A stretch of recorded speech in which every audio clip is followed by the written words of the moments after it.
प्रिय दर्शकों, राधे राधे, जय श्री कृष्ण।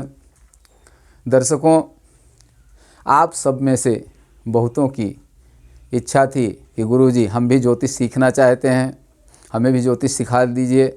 तो भगवत प्रेरणा और आप सबकी इच्छा से मैंने आओ ज्योतिष सीखें कार्यक्रम प्रारंभ किया है। मित्रों, ज्योतिष बहुत सरल विद्या है। लोग सोचते हैं ज्योतिष बहुत कठिन है, बहुत गुणागणित है, कैसे समझ में आएगी हमारे। तो मित्रों, ज्योतिष बहुत सरल है, बिल्कुल कठिन नहीं है। फिर आज के इस भौतिक संसार में, टेक्नोलॉजी के युग में तो और भी सरल हो गई है। पहले पंडित जी लोग जन्म समय को दंड पल में कैलकुलेट करते थे, उसके बाद भजात भवोग निकालते थे, तब कुंडली बनाते थे। लंबी प्रक्रिया थी गुणागणित करने की। लेकिन आज के समय में तो कुछ नहीं करना, आपके मोबाइल में ही सारा कुछ है। करना आपको ये है कि आप मोबाइल में जा कर के एस्ट्रोसेज ऐप डाउनलोड कर लें। एस्ट्रोसेज ऐप डाउनलोड करने के बाद उसे ओपन करें। इंटर नेम आएगा, उसमें अपना नाम डाल दें। उसके नीचे तारीख लिखी होगी, उस पर क्लिक करेंगे, उसमें अपना जन्म तारीख डाल दीजिए। उसके बाद जन्म समय लिखा होगा, उस पर क्लिक करेंगे, उसमें अपना सही जन्म समय डाल दीजिए। उसके नीचे स्थान लिखा होगा, वहाँ क्लिक करेंगे, उसमें आप अपने ज़िले का नाम डाल दीजिए जिस ज़िले में आपका जन्म हुआ है। उसके नीचे पुरुष स्त्री लिखा होगा, यदि आप पुरुष हैं तो पुरुष पर क्लिक करें, यदि स्त्री हैं तो स्त्री पर क्लिक करें। उसके बाद नीचे लिखा होगा कुंडली दिखाएं, उस पर आप क्लिक करेंगे तो आपकी संपूर्ण कुंडली खुल कर के सामने आपके आ जाएगी। अब रही बात, कुंडली तो खुल गई, हम देखें कैसे कुंडली। इसके पहले एक चीज़ हम और आपको बता दें कि ज्योतिष क्या है। लोग कहते हैं कि बहुत लोग नास्तिक लोग कहते हैं तो मूर्ख बनाने का धंधा है।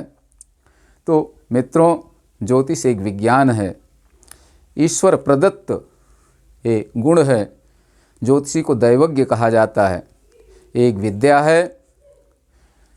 आकाश में पूर्वी क्षितिज पर जितने नक्षत्र और ग्रहों के बिंब दिखाई देते हैं, प्रकाश युक्त धब्बे दिखाई देते हैं, एक ग्रहों और नक्षत्रों के धब्बे हैं। इन प्रकाश युक्त ग्रहों और नक्षत्रों के बिंबों को ज्योतिष कहते हैं। और इन ग्रहों और नक्षत्रों का पृथ्वी पर स्थित जीवों पर क्या प्रभाव पड़ता है, इन ग्रहों और नक्षत्रों का पृथ्वी पर स्थित जीवों से क्या संबंध है, इन ग्रहों और नक्षत्रों का स्वरूप क्या है, इनका स्वभाव कैसा है, इन ग्रहों और नक्षत्रों के गुणधर्म क्या हैं, इस सब के विज्ञान को हम ज्योतिष विज्ञान कहते हैं। ज्योतिष की दो मुख्य शाखाएं हैं, गणित और फलित। तो गणित में तो हमने बता ही दिया कि आपको गुणागणित कुछ नहीं करना, सब कुछ आपके मोबाइल में है। फलित में थोड़ा सा ध्यान देने की ज़रूरत है। अगर आपके अंदर जिज्ञासा उत्पन्न हो गई कुंडली देखने की, तो फिर बहुत जल्दी आप सामान्य ज्ञान तो प्राप्त ही कर लेंगे ज्योतिष। बहुत बड़े प्रकांड विद्वान भले न बने, लेकिन सामान्य ज्ञान अवश्य हो जाएगा। और मैं समझता हूँ कि आज के समय में अच्छे लोग भी हैं, बुरे लोग भी हैं। जब आदमी परेशान होता है तो ढूंढता है, लोगों के पास जाता है जिनको जानकारी है ज्योतिष की। तो सामान्य जानकारी तो आपको होनी ही चाहिए। इसके लिए अगर सामान्य जानकारी है तो अगला क्या बता रहा है आपकी थोड़ी समझ में आएगा। सही बता रहा है, गलत बता रहा है, ये बात समझ पाएंगे आप। तो इसलिए ज्योतिष अवश्य सीखें। ज्योतिष बहुत सरल विद्या है। हम आपसे वादा करते हैं कि आप बहुत जल्दी ज्योतिष सीख जाएंगे। भारतीय ज्योतिष नक्षत्र प्रधान है। 27 नक्षत्र हैं। अश्वनी, भरणी, कृतिका, रोहिणी, मृगशिरा, आर्द्रा, पुनर्वस, पुख, आश्लेषा, मघा, पूर्वा फाल्गुन, उत्तरा फाल्गुन, हस्त, चित्रा, स्वाति, विशाखा, अनुराधा, ज्येष्ठा, मूल, पूर्वाषाढ़, उत्तराषाढ़, श्रवण, धनिष्ठा, सदभिग, पूर्व भाद्रपद, उत्तर भाद्रपद और रेवती। ये 27 नक्षत्र हैं। इन्हीं 27 नक्षत्रों पर संपूर्ण भारतीय ज्योतिष आधारित है। ये आपके सामने नक्षत्र लिखे हुए हैं क्रम से 2700। एक नक्षत्र लगभग 24 घंटे भोग करता है। 24 घंटे के बाद दूसरा नक्षत्र आ जाएगा। जैसे आज अश्वनी सुबह 7 बजे से शुरू हुआ तो कल लगभग 7 बजे तक अश्वनी रहेगा और 7 बजे के बाद कल पुनः भरणी दूसरा नक्षत्र आ जाए। ऐसे क्रम से जो नक्षत्र है उसके आगे वाला नक्षत्र लगभग 24 घंटे बाद आ जाए, थोड़ा बहुत कम ज़्यादा होता है। 27 दिन और 6 घंटे में ये 27 नक्षत्र पृथ्वी की एक परिक्रमा करते हैं। मान लिया ये पृथ्वी है, एक वृत्त है, तो चंद्रमा इस वृत्त को पूर्ण करता है। पूर्ण करने में इन 27 नक्षत्रों से होकर गुजरता है। इन्हीं 27 नक्षत्रों को 12 भागों में बांटा गया है। एक भाग एक राशि कहलाता है। ये 12 राशियां लिखी हुई हैं आपके सामने, मेष, वृष, मिथुन, कर्क, सिंह, कन्या, तुला, वृश्चिक, धनु, मकर, कुंभ, मीन, 12 राशियां। और ये सब के साइन भी क्रम से यही हैं। मेष का साइन क्या है? 1।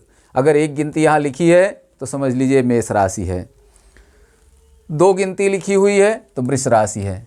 3 गिनती लिखी हुई है मिथुन राशि है। तो ये समझने की ज़रूरत है कि मिथुन का साइन क्या है, तुला का साइन क्या है। तो ये चिन्ह आपको पहचानना है। इसके लिए आपको निरंतर कुंडली देखनी पड़ेगी। पहले तो सबसे सरल विधि ये है कि अपनी कुंडली हो तो अपनी कुंडली डाउनलोड कर लीजिए, उसमें फीड कर लीजिए अपना, और अपनी कुंडली देखना प्रारंभ करिए। और अगर अपने पास कुंडली नहीं है, अपना जन्म समय नहीं मालूम है, तो अपने बच्चों की कुंडली, किसी एक की कुंडली आप अपने मोबाइल में फीड कर लीजिए और उसको देखते जाइए कि उसमें कौन से लग्न है, कौन से ग्रह किस राशि में बैठे हुए हैं।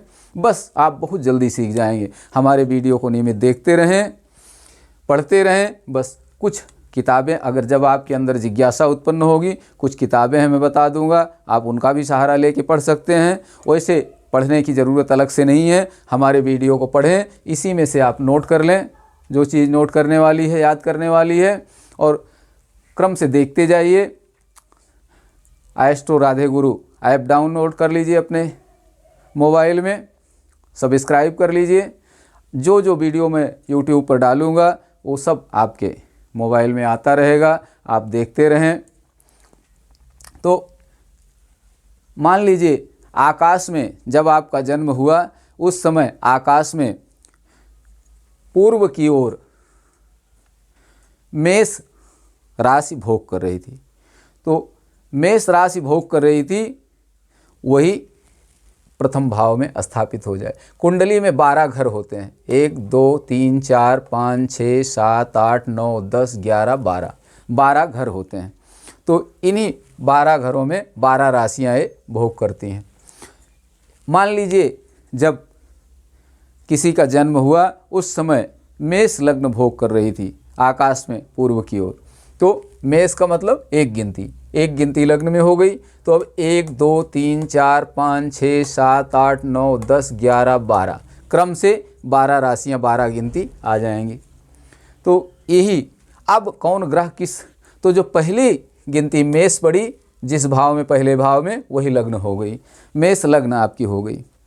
अब कौन से ग्रह, 9 ग्रहों में कौन से ग्रह सूर्य, चंद्र, मंगल, बुध, बृहस्पति, शुक्र, शनि, राहु, केतु कहाँ बैठे हुए हैं, वो कुंडली में जैसे आप ऐप खोलेंगे, अपनी कुंडली खोलेंगे, उसमें सब लिखे हुए मिलेंगे आप। अब लिखे हुए हैं तो उन ग्रहों का क्या फल है आपके जीवन में, वो आपके लिए अच्छा करेंगे, खराब करेंगे, इसी को आप आगे एक एक करके सीखते जाएंगे, जानेंगे। आज यहीं पर हम संपन्न करते हैं। अगले वीडियो में इसके आगे हम आपको बताएंगे। आप 27 नक्षत्र याद करें। इसके लिए ज़रूरी है कि आप एक पंचांग रखें। यदि आप पंचांग का ज्ञान रखना चाहते हैं तो महावीर पंचांग, गणेशापा पंचांग, कोई भी पंचांग आप पुस्तक भंडार से खरीद लें। लगभग 50-60 रुपए का पंचांग मिलेगा। मैं उसमें बता दूंगा किस पेज पर क्या चीज़ें लिखी हुई हैं। उसमें सब नक्षत्र लिखे हुए हैं, नक्षत्रों के चरण लिखे हुए हैं, राशियां लिखी हुई हैं। तब आपको समझने में और भी आसान हो जाएगा, और भी सरल हो जाएगा। तो आज यहीं पर आपसे अनुमति लेते हैं। अगले वीडियो में पुनः आपसे मिलेंगे। तब तक के लिए राधे राधे, जय श्री कृष्ण। आप सब स्वस्थ रहें, मस्त रहें, हंसते मुस्कराते रहें।